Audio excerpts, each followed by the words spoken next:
Le jugement fait partie de nous dans notre quotidien. Et c'est ce qui permet de définir ce qui est bon ou moins bon pour nous. Ça peut être une chose, ça peut être une situation, ça peut être un environnement, ça peut être une personne, etc., etc. Et je vais vous donner un exemple de ce jugement à travers une histoire qui m'est arrivée, qui est une histoire banale, qui peut arriver à n'importe qui. C'était l'été passé, en fait, je rentrais de Zurich et j'étais dans les transports publics pour aller chez moi. Et j'avais laissé juste à côté de moi le sac à dos, nickel, tout se passait bien. Sauf qu'arrivé à l'endroit où je devais descendre, je me retrouve sans sac à dos et je me dis « Ah, là il y a un problème ». Donc je commence à râler, c'est pas possible, mais c'est quoi ce bordel, mais quel con, mais comment ça se fait qu'il m'a volé mon sac, tatati, tatata, et ça rumine, et ça rumine, et ça rumine, sans s'arrêter. Donc ma première réaction, ça a été une réaction négative et de jugement, avec tout ce qui allait avec. Et j'imagine que vous aussi, quand vous avez entendu cette histoire, vous vous êtes dit exactement la même chose. Cette situation, je l'ai d'abord vue et interprétée en surface. Donc logiquement, j'étais dans action-réaction. Il a volé, égale c'est un con. Il a volé, égale c'est un pauvre type. Il a volé, égale si. Donc je ne suis pas allé chercher plus loin. Il y a le problème, je réagis en un quart de seconde à ce problème et that's it. Le problème, c'est que cette même situation, elle peut durer pendant toute la soirée et elle peut vous ronger le cerveau pendant un petit moment. Et puis le lendemain, j'ai pris un peu plus de recul par rapport à cet épisode et je me suis dit, au lieu de ruminer et de dire quel con, tatati, tatata, j'ai décidé de regarder la problématique un petit peu différemment. Et pour cela, je me suis posé 3 questions. La première, c'est qu'est-ce qui a poussé cette personne à faire cela? La deuxième, c'est comment il en est arrivé là? Et la troisième, c'est est-ce que je peux changer cette situation? Alors sur les 2 premières questions, il est difficile d'y répondre car je ne sais rien de lui. Mais je peux imaginer qu'il n'a pas forcément dû avoir la même enfance que moi, la même adolescence que moi, la même vie d'adulte et les mêmes opportunités que moi. Donc au final, je ne peux pas vraiment le juger et je ne peux pas vraiment le blâmer. Cependant, sur la dernière question, est-ce que je peux changer cette situation? Eh bien, je peux répondre par un oui. Et comment? En agissant de 2 manières. Je peux dans un premier temps agir sur moi ou alors je peux agir sur la société ou sur l'environnement. Alors pour agir sur moi, je peux par exemple essayer de faire en sorte d'être plus dans le moment présent quand je sors de chez moi. En étant plus connecté avec moi-même, par exemple en faisant un peu plus de sport au quotidien. Un exemple. Je peux aussi apprendre à être un peu plus vigilant et peut-être mettre la prochaine fois la main sous la lanière pour être sûr que le sac reste à proximité de moi et qu'il n'y a pas de problème.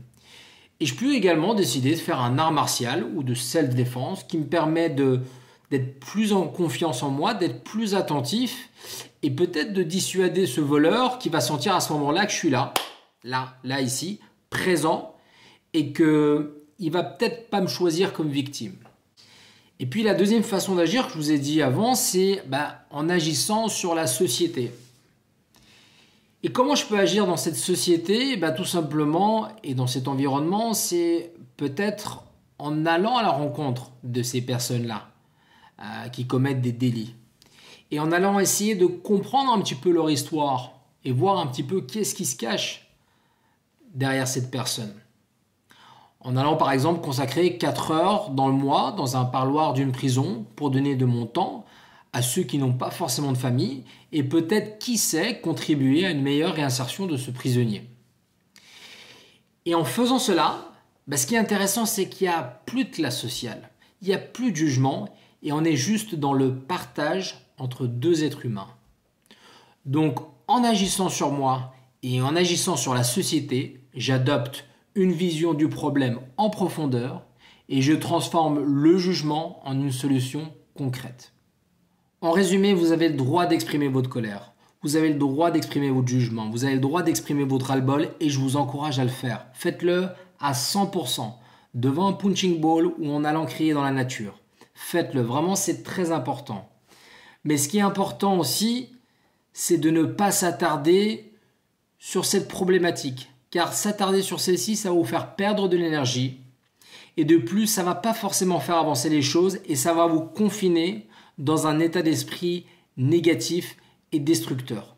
Donc, plus vous allez appliquer régulièrement cette double vision pendant une période d'une semaine, d'un mois, 2 mois, eh bien, plus votre vision en surface basée sur le jugement impulsif va petit à petit disparaître et laisser la place à la vision en profondeur.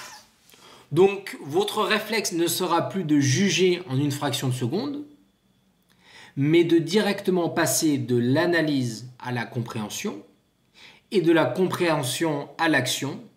Et qui dit action dit résolution de problème. Finalement, si vous décidez d'adopter une double vision, vous allez, premièrement, privilégier la prise de recul sur les problématiques du quotidien et donc développer une certaine sagesse.